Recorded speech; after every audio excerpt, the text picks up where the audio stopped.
Hello everyone and welcome back to TowerGate. It is TowerGate day number 959, Saturday, November 16th, 2019. Thank you so much for tuning in this morning. Alrighty, well it looks like the second day of the Pelosi Schiff Inquisition is more disastrous than the first. And I think it's only going to get worse from here. They have 8 more witnesses, plus some more they're interviewing now. Oh my goodness. Now, even most of the liberal media networks have been forced to come out and admit it's not going very well. Not only that, the ratings of CNN and MSNBC, who are trying to cover this mess, are dropping to the floor, to the basement. And the fact is, Fox News is getting increased viewers. So you know what kind of point of view people are actually getting, as opposed to what the intention was. Remember, this is a media campaign, a media strategy. So therefore, it's failing miserably. Miserably. And of course, once again, Devin Nunes' opening statement is epic. Those are 2 of the best opening statements I've ever heard, was the the Thursday and the Friday opening statements. Absolutely amazing and very much worth watching. I mean, Nunes lays it out and he just nails it. I mean, he lays it out and nails it. There's no real reason to continue watching. Once Nunes does his opening statement, you might as well turn off your TV or switch to another channel, because there's nothing coming after that. He's just told you what it is, what it's all about, and why it's not worth wasting your time. So yes, Devin Nunes doing a bang-up job, and quite honestly, in fact, really, I think almost, I can't think of any Republican that I've seen in the last 2 days. I can't think of any of them I could criticize for not doing a good job. I think they're doing a really good job. Obviously, Nunes' opening statements are great. Jordan is doing a hell of a job. It's a good thing they put him over there on that committee. And of course, Elise Stefanik is very much, she's pretty awesome, not just in these hearings, but I've seen her in other hearings. She's kind of flies under the radar, but she's a rising star, I think, in the Republican Party, and I think that she's someone to pay attention to in the future as a serious contender for a female presidential candidate. Maybe not in the near future. I think she needs a little more, experience, and maybe she can get some experience and some maybe in the executive branch or something like that. But she is certainly a person to watch in the Republican Party. I like a lot of things I see from Elise Stefanik, and of course she's from New York, so it's good to see a good representative from New York.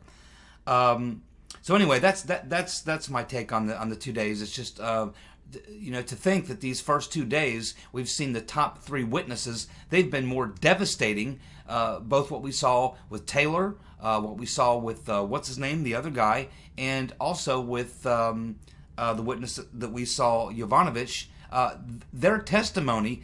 In fact, I have to say, and after 2 days, and again, I haven't watched all the hearings, but like most people, I've seen the highlight reels, what was supposedly the best things from the 2 hearings, the 2 days of hearings. And what you're actually left with when you look at the highlight reel is that there's nothing there on Trump. It's a huge fail.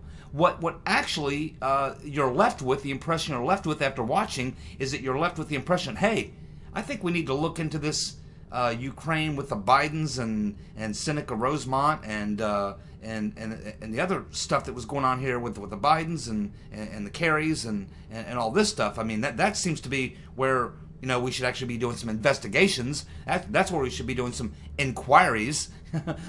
There doesn't seem to be anything there with Trump. There's not a single person there that has first-hand witness to anything. They're all getting second, third, fourth-hand information. And there's really, and ultimately, Ukraine got the aid that Obama wouldn't give them, the lethal military aid. There was no quid pro quo. They didn't launch an investigation. They did get the money. They did get the military aid. That in itself, you have both the president of both countries, both presidents of both countries saying there was no pressure, no quid pro quo. You have the chief of staff from the prime minister coming out yesterday, or day before yesterday, and saying that these conversations that supposedly were said to have happened did not happen. So the only thing that has really stuck in all of this, the only thing that stuck is that there were some serious issues going on with Hunter Biden receiving these payments from corrupt Ukrainians, and that Ukraine is a very corrupt place. That is the takeaway from the last 2 days. And that's, again, just as several people, in fact, I think I even said this, is that ultimately what's probably going to happen when we get to the end of these hearings is that it's going to end up being more damaging to Biden, and the Bidens, I should say, more damaging to the Bidens and the Democrats than it is to Trump. In fact, at this point, it's helping Trump. He's going up in the polls. Now, a funny thing happened during Ivanovich's testimony. Right during her testimony, Trump releases, actually, this is just before, this morning, actually, just before the hearings, Trump released a transcript of the first call with the Ukrainian President Zelensky. And, of course, nothing is really discussed on this phone call. It's just a congratulatory phone call from Trump to Zelensky, congratulating him on winning the election, and it's all just, congratulatory talk and talking about, hey, he's inviting Trump to his inauguration. Trump's inviting him to the White House, and it's just, there's no discussion of any serious matters at all. It's just a friendly sort of conversation to introduce for the two leaders to get introduced to each other personally on a phone call. And that's really all that's there. So, that's out there, and that's, it's good, but, it's inconsequential, to be honest with you. But what was funny is right during Ivanovich's testimony, Trump tweets out this tweet about how she was a disaster. She wasn't very good, obviously. He points out that when she was in Somalia, it ended up being a bad deal. She's in Ukraine. That's a bad deal. Of course, the Ukrainian officials told Trump, hey, we don't really like this ambassador. We don't think she's very good. And so Trump was perfectly justified in removing Ivanovich, and there's nothing wrong with that. He can remove any ambassador he wants at any time he wants for any reason he wants.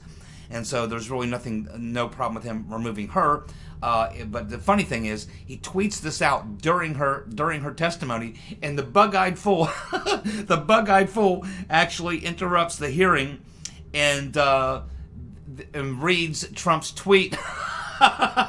He reads Trump's tweet during the hearing, and then suggests that Trump is trying to intimidate the witness. Well, the witness would never have known about Trump's tweet if Schiff hadn't read it. It was so if Trump was trying to intimidate the witness, Schiff would have been his accessory, because without Schiff telling her what Trump had just tweeted, she would have never known that she was being intimidated. This guy is completely wacko, man. This guy's wacko. I mean, I know, we talk about it, we make jokes about it, and it is funny, but in a dead serious note, Schiff is a nut.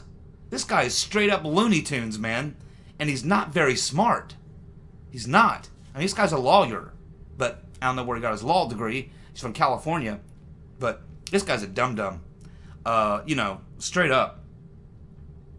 But then, Ivanovich, in her testimony, she's talking about what a horrible problem they have with corruption in Ukraine. When, in fact, during 2016, the incredible corruption that was going on, as it relates to it being one of the main epicenters of false information that was being flowed out of Ukraine through various government agencies over to Alexandria Chalupa, the DNC, Michael Isikoff, Confusion GPS. All this stuff is flowing in, and it all becomes part of some of the stuff in the dossier, some of the stuff in other accusations. It becomes part of the Trump-Russia narrative. A lot of the information that became part of the Trump-Russia narrative, the information that got Paul Manafort fired from the campaign, the so-called Black Ledger, all this stuff is coming out of Ukraine. And here is Ivanovich, and she's the ambassador over there, and she pretends not to know that all of this stuff was going on. She doesn't recall if she knows Alexandria Chalupa. Now, you would recall if you met somebody or know somebody. She's all over the damn news. So I wish that question would have been followed up with, wait a minute, you say you're not sure if you know her? I mean, come on. Either you know her or you don't. Okay? She knows her. So, Anyway, yeah, Yovanovitch, to sit there and talk about how so much corruption in Ukraine is just, when in fact it was her backyard. She was the ambassador. And of course, the other ambassador, Ukraine's ambassador to the U.S., he was writing, as Devin Nunes pointed out, he was writing these articles, getting these articles published in the American press, ripping Trump up one side and down the other. That's her counterpart. Yet she was asked today, did you ever say anything to him or any other Ukrainian officials? No. No. This game that Yovanovitch is playing is not selling, is what I'm saying. I know she's a total disingenuous miscreant, and I think most of you know that, and I think most of the Republican members, and probably most of the Democrat members as well on the panel, know this as well. She's not fooling me. She's not fooling most of you. I don't think she's fooling that many people at all. So there's no reason for her to have even been there in those hearings. As Nunes said, her issue should have been handled by some human resources department. She was upset because she was fired. Whoop-de-doo. People get fired every day, and for a hell of a lot worse things, and less things than what she got fired for. If you go back again, she's not telling the truth about her involvement and her role and what she was involved in 2016. We can only hope that Barr and Durham get to the bottom of it. Maybe there'll be some stuff in the Horowitz report as well, but hopefully Barr and Durham will get to the bottom of it, because Yovanovitch was a lot more involved and knew a lot more about what was going on with the corruption coming out of Ukraine in 2016 than she admits. She talks about and admits all the corruption, but she doesn't speak of what that was. And when you talk to her about the stuff that was coming out of Ukraine being flowed to the DNC, Alexandra Chalupa, Michael Isikoff, and all this, she pretends, she goes into dum-dum mode, like she doesn't know any of that was going on. Impossible for her not to have known what was going on. She's a liar. And of course, she got caught in a lie right in the very beginning. In her opening statement, she said that she had never been briefed by anyone in the Obama administration on the Hunter Biden situation with Burisma. That's what she said in her opening statement. Yet, Elise Stefanik gets Yovanovitch to admit that she was briefed on the Hunter Biden-Burisma issue during the Obama administration. Also, that Obama withheld lethal aid to Ukraine, but Trump delivered on it. So here she says in her opening statement that she was never briefed on the Burisma-Biden-Ukraine issue, when in fact Elise Stefanik presents the document where she was in fact briefed on it and had to admit she was. The only thing that bothered me was, I don't know why Stefanik didn't go back and say, well, wait a minute, in your opening statement you said that you weren't briefed. Now that I've showed you the evidence that you were, and you have to admit you were, that means you were lying. What else are you lying about? So now, if she would have been Roger Stone, or if she'd have been someone else in the Trump orbit, she would be probably handcuffed and taken out and thrown in jail and charged with crimes. But only Democrats and people on the other side of the aisle are allowed to lie to Congress, like they all have done, from Glenn Simpson to Podesta. You go right on down the line. They've all lied their asses off. None of them held accountable up to this point. I certainly hope that changes. And speaking of Roger Stone, unfortunately, I'm sad to report that he's found guilty on all 7 counts, all process crimes, all crimes that are not really crimes at all, and would have even happened if it were not for the investigation. That horrible, horrible judge, Amy Jackson Berman, should be removed from the bench. She should be charged with crimes. She's a disaster. She's a mess, and it's despicable what's been done to Roger Stone. Trump obviously tweeted out he's not happy about it, and I duly hope that President Trump immediately, I don't know what will be in the Horowitz report about all this and how much we're going to learn from the Horowitz report, but I really would like to see Trump pardon Roger Stone immediately. Immediately. And if we have to wait for the Horowitz report in 2 weeks or whatever, if there's anything in there that could be used to justify pardoning Stone, I think Trump should pardon Stone immediately. And if he can pardon Manafort or anyone else that's been charged in these process crimes by Uncle Bob the Executioner and his Hillary donor posse, I think they should all be pardoned. Straight up pardoned. And then I think they should all be able to file civil suits against the people who framed them up and the people who went after them. I certainly do. But yeah, that's a shame. I feel very bad for Roger Stone. Not that I'm a huge Roger Stone fan. I would feel bad for anybody that got abused in the way that he did. His crime, he supported Trump. That's the truth. That's the truth of the matter. And everyone knows it. And that's what makes it even more sad. Well, we had the Rotten Reverend Clinton. Of course, she couldn't resist sending out a tweet. So she sends out this tweet after Trump sends out his tweet. And she sends out this tweet where she says, "Witness intimidation is a crime, no matter who does it, full stop." Oh my God. Can you believe it? Like I said, this woman is completely the biggest hypocrite on the planet. And it's like, how in the world can she tweet out this stuff knowing she's guilty of everything she tweets out about other people?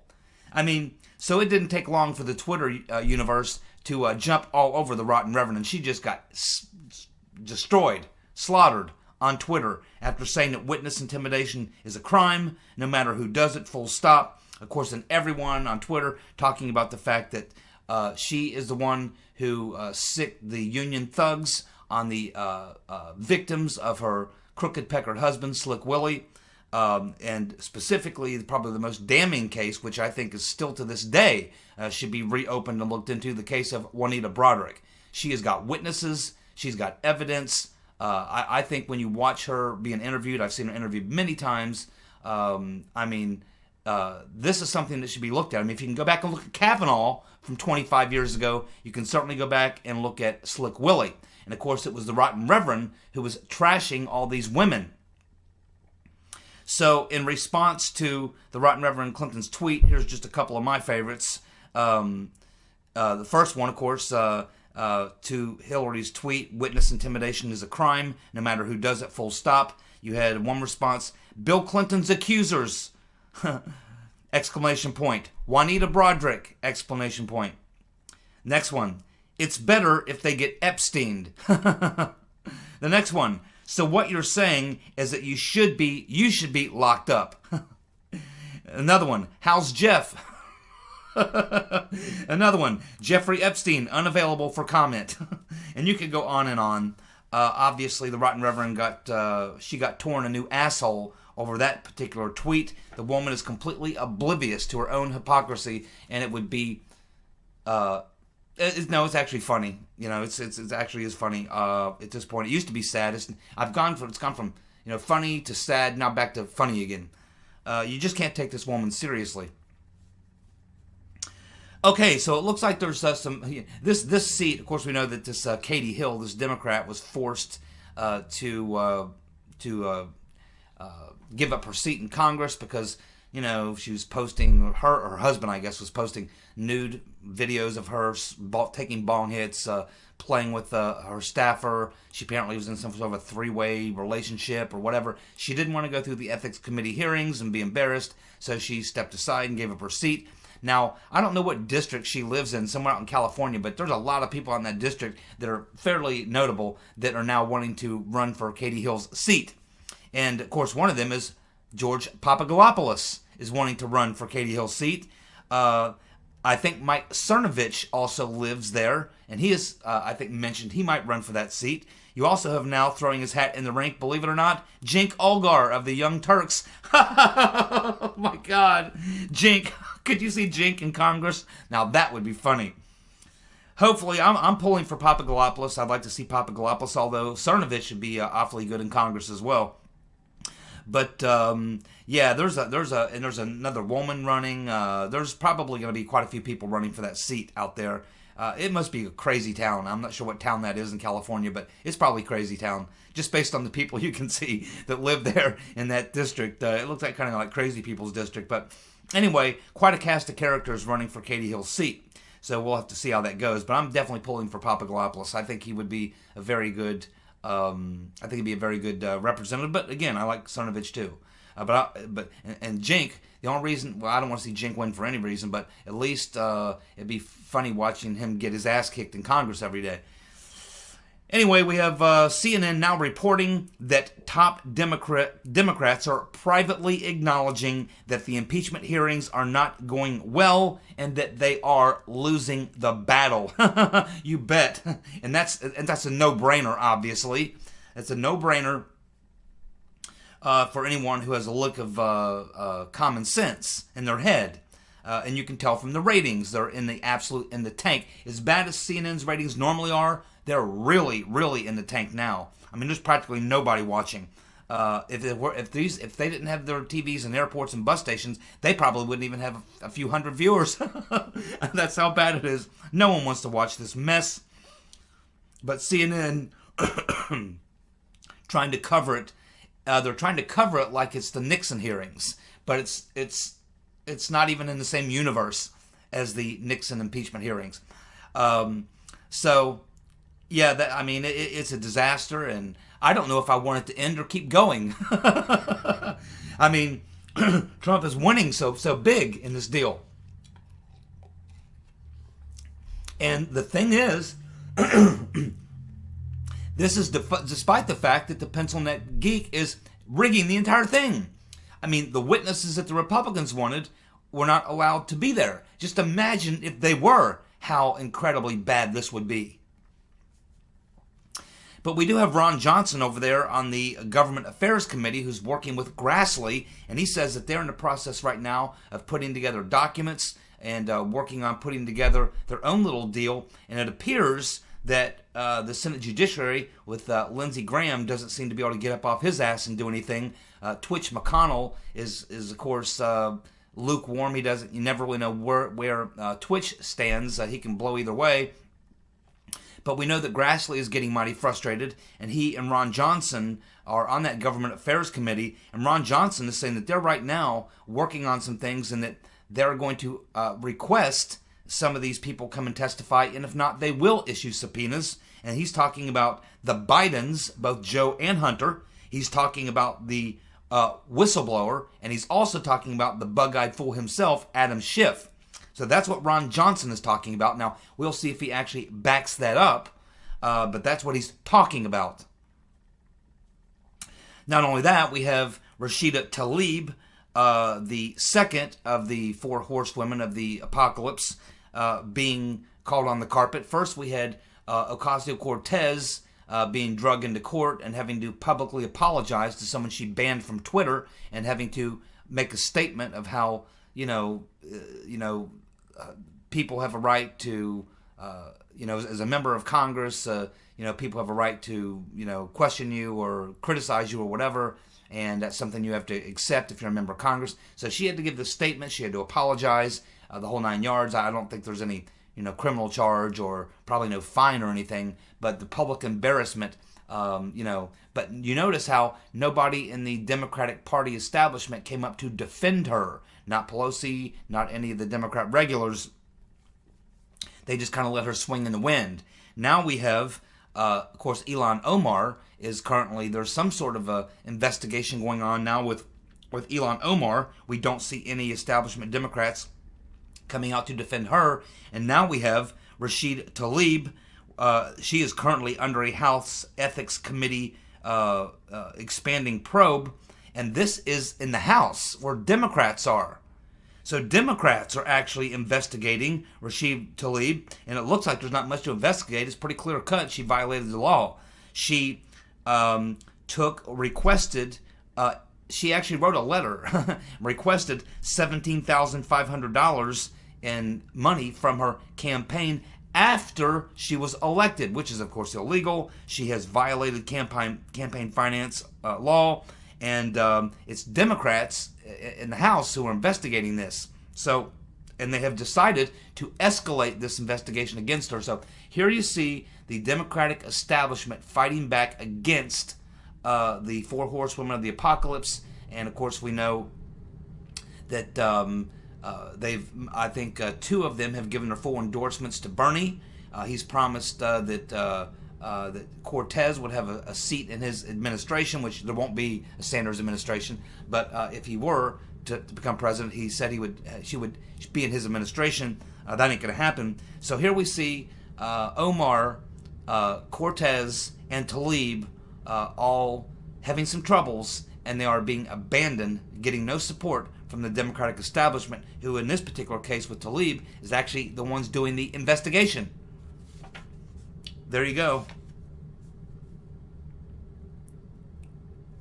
You know, talking earlier about what a major fail and the fact that Trump, there's been 2 polls now come out in the last 2 days. One has Trump at 48%. One actually has him now at 50%. So that means that he has either gained 4 or 6 points since the impeachment hearings began. So this whole impeachment effort was designed to hurt Trump's re-election chances and protect Joe Biden.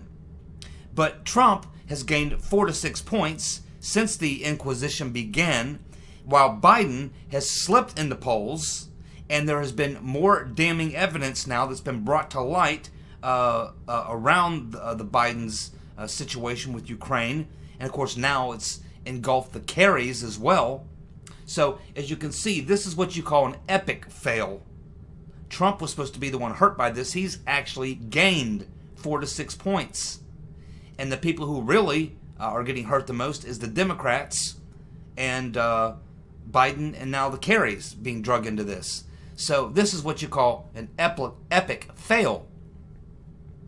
But they'll push on because they don't have a lick of sense and they have no choice. They're already in it now. They're in it.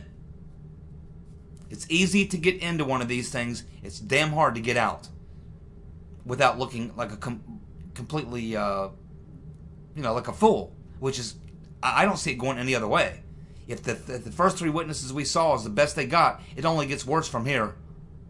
At some point, Madam Botox will be forced to blow the whistle and shut the whole thing down, and it will be embarrassing. But I don't know. There's so much pressure on her. Again, as I said 2 days ago, it's a no-win situation. If she continues and goes through and actually does cite articles of impeachment, I'm not sure what they would be at this point, but they're going to be laughed out of town. And when it gets into the Senate, it's a whole new ball game because Republicans control it there. That's setting up a potentially very dangerous situation for the Democrats. But if she cancels it, she looks bad. I don't know which is worse, to continue or to shut it down. I honestly don't know. They're both such bad options. I don't know which one you would do. The truth is, she shouldn't have never got herself into this. But once again, it's easy to get into these things, very difficult to get out. Well, we now have Deval Patrick, who has thrown his hat into the ring for the Democrats. He is now going to be in this. Now, Deval Patrick was a 2-term governor in Massachusetts. He's generally considered among Democrats and even moderates to be pretty respected. He's kind of a respectable dude. He's well spoken. He's not a total crazy left winger. He is a centrist, I guess what you say, a centrist, more of a establishment Democrat. He doesn't have a very good track record as far as I'm concerned in Massachusetts, but among Democrats and pundits, they say he has a good history and a good record in Massachusetts, but I don't think he does. But that's their opinion.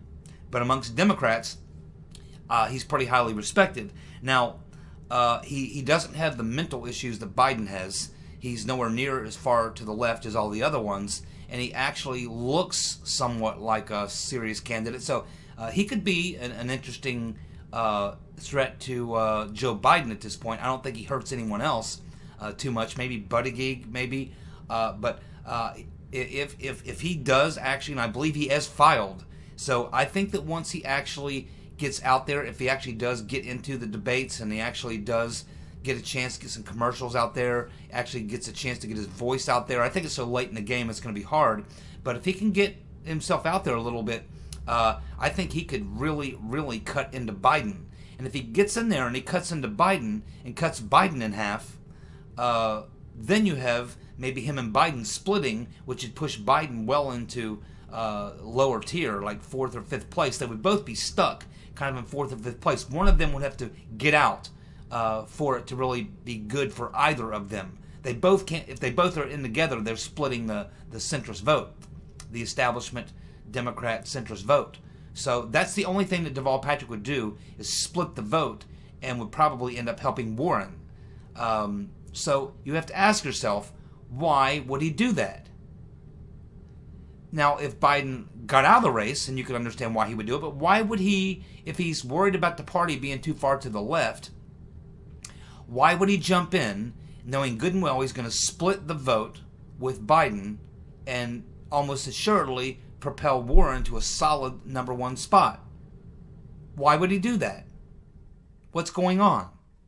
Is there something else going on here? Do you think that Deval Patrick may be working with the rotten reverend?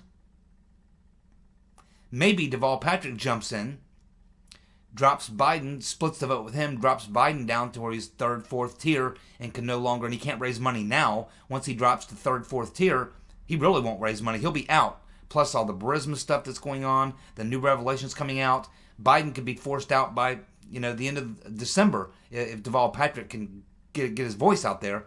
In which case, that would put Deval Patrick, he would essentially inherit Biden's, 20% or whatever. In which case, the rotten reverend could jump in. Or maybe Deval Patrick will jump out and Hillary will jump in. It's really hard to say what's going on here, but there's something else is going on.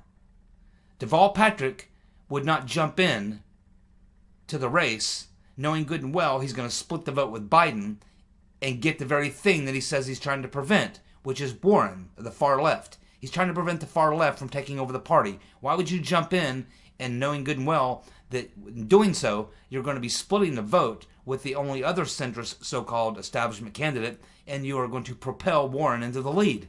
Even Bernie would be ahead of them. So there's something else going on here. We'll find out. Avenatti, the creepy porn lawyer, has been charged in the Nike case for fraud and extortion. And I think there's another, I think he's been charged in the other case out in California as well. So, yeah, he's got a lot of problems. Avenatti's got a lot of problems, and they're getting bigger all the time. This guy's on his way to prison. It's just a matter of time before this plays itself out. And thank God we'll be rid of Avenatti. We'll never hear from him again, God willing. And CNN used to think he was a serious candidate. Papagopolis is commenting on his Twitter about the fact that, hey, if Barr and Durham really want to find out the truth about, Downer, because he probably lied, they need to get his phone records. Because Papagopolis is saying, I'm telling you, when I was talking with Downer, he was recording me. He was recording me. And if Barr and Durham and if Downer told them that he wasn't involved in the plot or he wasn't recording and there's nothing, no transcript or anything like that, Papagopolis is suggesting to Barr and Durham, you need to get a subpoena and get his phone records, because I'm telling you, he was recording our conversation. Now, the lovely and talented Mara asked me in the comments section what's going on with Comey. Haven't heard from Comey. Well, as most of you know, about 2.5 weeks ago or so, 2.5, 3 weeks ago, it became public information that the IG had finished his report and had handed it over to Barr to go through the final process before release. At that point, we stopped hearing from Clapper, Brennan, and Comey, which is to be expected. Now, Brennan, in the last 2 days, has come out and made crazy tweets. So he's back. Brennan is back. But Comey and Clapper still have gone sort of into silent mode since the announcement was made that Barr had received the IG report and it's preparing to be released. So I think that this is just Comey, because remember, just before that, he was still on his book tour, still doing, Q&As and stuff like that. So I just think he's acting. I think Comey is, like Clapper, acting on the legal advice that they're getting, is to themselves to shut their mouth, and if they want to have people commenting on their behalf, to hire a professional PR firm and let the professional PR firm do that, and for you to remain silent. That's typically what a lawyer would advise. Why Brennan is not taking that advice, I don't know. He's nuts. But Yeah, these guys all are included in that list of people who are looking at what's in the Horowitz report that affects them. And of course, we just learned they're not going to be able to rebut that. And of course, they've already got their PR people out there complaining in the Washington Post and New York Times and things and such. So anyway, it's hard to know, but I just think that Comey's probably following the advice of his lawyer, and he's keeping his mouth shut for a change.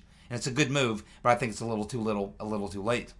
Thank you so much for tuning in. I'll be back tomorrow with more TowerGate. See you guys.